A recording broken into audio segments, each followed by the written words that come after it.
दोस्तों आज के इस वीडियो में हम बात करने जा रहे हैं कि साल 2025 में आपको गोल्ड में कैसे इन्वेस्ट करना चाहिए। तो जैसा कि हम सब जानते हैं गोल्ड में इन्वेस्ट करने का सबसे बेस्ट और सबसे नो ब्रेनर सोल्यूशन होता है सॉवरेन गोल्ड बॉन्ड्स। बट जहाँ तक एक्सपर्ट्स की राय है और पिछले काफ़ी सालों का जो पैटर्न है उससे यही अनुमान लगाया जा रहा है कि इस साल से गवर्नमेंट एसजीबीज को डिसकंटिन्यू कर देगी। और ऐसा मैं इसलिए कह रहा हूँ क्योंकि साल 2015 में जब आरबीआई ने इन सॉवरेन गोल्ड बॉन्ड्स लॉन्च किया था उनका मोटिव ये था कि क्योंकि इंडिया में गोल्ड की डिमांड काफ़ी ज़्यादा है और गवर्नमेंट को गोल्ड इंपोर्ट करना पड़ता है उतना ही ज़्यादा, इसलिए इस इंपोर्ट को कम करने के लिए और एक बेटर इन्वेस्टमेंट ऑप्शन देने के लिए आरबीआई ने इन एसजीबीज को लॉन्च किया था। असली गोल्ड खरीदने के बजाय आप यहाँ पे एक बॉन्ड खरीदते हो जो गोल्ड प्राइसेस से लिंक्ड रहते हैं और गवर्नमेंट आपको उसके ऊपर 2.5% का इंटरेस्ट भी देती है। प्लस अगर आप इन बॉन्ड्स को 8 साल तक होल्ड करते हो तो उस कैपिटल गेन को भी गवर्नमेंट टैक्स फ्री कर देती है। मतलब ना तो यहाँ पे आपको कोई टैक्स देना है, उसके ऊपर से आपको 2.5% का इंटरेस्ट भी देगी गवर्नमेंट, और ऑन टॉप ऑफ दैट ये पूरा गोल्ड के प्राइसेस से भी लिंक्ड है। मतलब ना तो यहाँ पे आपको कोई टैक्स देना है, ये गोल्ड प्राइसेस से भी लिंक्ड है और गवर्नमेंट आपको इसके ऊपर 2.5% का इंटरेस्ट भी दे रही है। बट ऑब्वियसली इसमें सवाल ये भी उठता है कि गवर्नमेंट को इससे क्या फायदा हो रहा था। तो नॉर्मली जब गवर्नमेंट मार्केट से पैसा उठाती है तो उनको अराउंड 6 से 7% का इंटरेस्ट देना पड़ता है उस पैसों के ऊपर, और इन एसजीबीज में गवर्नमेंट सिर्फ 2.5% का इंटरेस्ट दे रही थी। तो ऑब्वियसली ये एक बेटर ऑप्शन है और ये सब देख के एसजीबीज वाज अ हिट। सब ने एसजीबीज में भारी इन्वेस्ट किया, बट इसकी एक प्रॉब्लम भी आ गई। तो हुआ ये कि साल 2015 से लेकर 2024 तक गोल्ड प्राइसेस में काफी ज्यादा उछाल आ गया। अब इसके ऊपर गवर्नमेंट को 2.5% का इंटरेस्ट भी देना पड़ गया टू द पब्लिक, और ऊपर से जो कैपिटल गेन टैक्स मिलता वो भी माफ करना पड़ा। सो ओवर द इयर्स करीब 67 एसजीबीज के थ्रू गवर्नमेंट ने मार्केट से 72,000 करोड़ रुपए उठाए, और उनको इस इंटरेस्ट रेट और इस प्राइस इंक्रीज की वजह से जो इफेक्टिव रेट ऑफ इंटरेस्ट देना पड़ा टू द पब्लिक वो बना करीब 10% का, जो उनके नॉर्मल 6 से 7% से काफी ज्यादा था। और इन सब रीजंस का आउटकम ये आया कि पिछले करीब 10 महीने से गवर्नमेंट ने एक भी एसजीबीज इशू नहीं किए हैं, और जो एक्सपर्ट्स का मानना भी है कि एसजीबीज अब डिसकंटिन्यू ही हो जाएंगे। तो ऐसे में जानते हैं कि अब नेक्स्ट क्या गोल्ड के इन्वेस्टमेंट ऑप्शन आपके पास हैं। देखिए, अगर गवर्नमेंट के डिसकंटिन्यू करने के बाद भी आपको स्टिल एसजीबीज में इन्वेस्ट करना है तो ये आपको सेकेंडरी मार्केट से खरीदने पड़ेंगे, जो करीब 12% के प्रीमियम पे आपको लेना पड़ेगा। जैसे पिछले साल फेब 2024 में इशूड एसजीबीज अभी करीब 12% के इंटरेस्ट पे मिल रहे हैं स्टॉक मार्केट में। यानी सिर्फ ब्रेक इवन करने के लिए आपको उम्मीद लगानी पड़ेगी कि जो गोल्ड के प्राइसेस हैं वो करीब 12% इंक्रीज हो जाएं, और उसके बाद जो इंक्रीज आएगा वो आपका प्रॉफिट होगा। तो अब कंपेयर करते हैं जो इसके अलावा जो 3 मेजर ऑप्शन अभी आपके पास हैं जिसके थ्रू आप गोल्ड में इन्वेस्ट कर सकते हैं।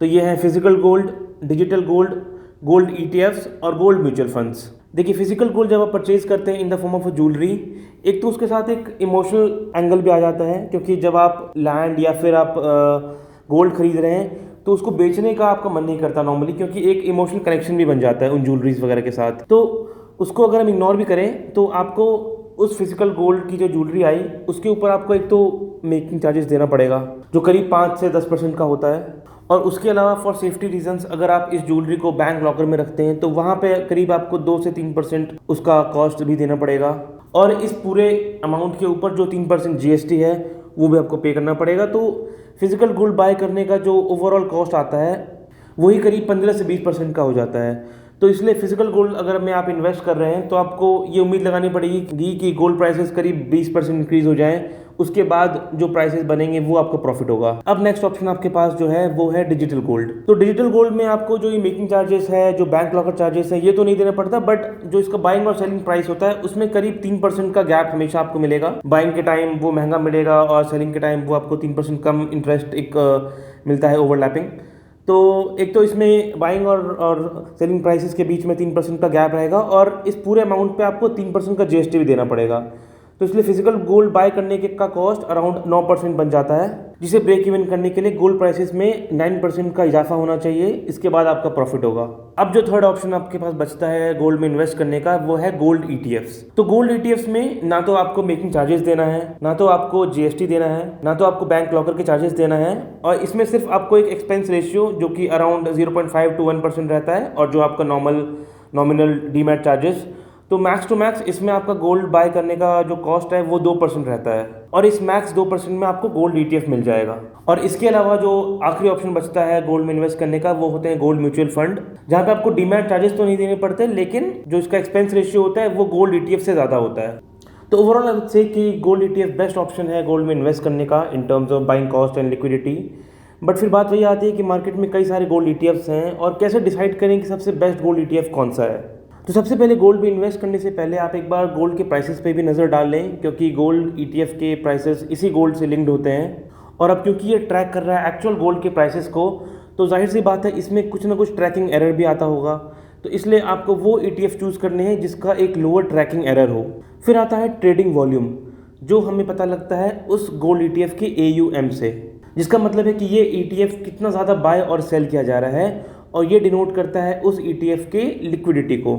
जहाँ हायर लिक्विडिटी का मतलब है कि ये मार्केट में ज़्यादा सेल और बाय किया जा रहा है और इसकी हायर एक्टिविटी है मार्केट में। नॉर्मली 500 करोड़ से कम के AUM को आपको प्रेफर नहीं करना चाहिए, क्योंकि वो लिक्विडिटी आपको कम दे पाती है। इसके अलावा आपको ये भी देखना चाहिए कि उस गोल्ड ETF का एक्सपेंस रेशियो और एग्जिट लोड कितना है, और ये सभी रिसोर्सेज को चेक करने के लिए एक बहुत ही अच्छा टूल है कॉल्ड टिकर टेप, जहाँ पे आप सभी गोल्ड ETFs को कंपेयर कर सकते हैं और चूज़ कर सकते हैं according to your preference. Personally मैं निपॉन इंडिया ETF गोल्ड 20 को प्रेफर करता हूँ, बट मैं सजेस्ट करूँगा कि आप अच्छे से इसको पढ़ें और इसके बारे में ज़्यादा से ज़्यादा इन्फॉर्मेशन गेन करें, ताकि एक आप बेटर और अवेयर इन्वेस्टर भी बन पाएँ और ये आपको एक पर्सनल नॉलेज की ग्रोथ भी दे।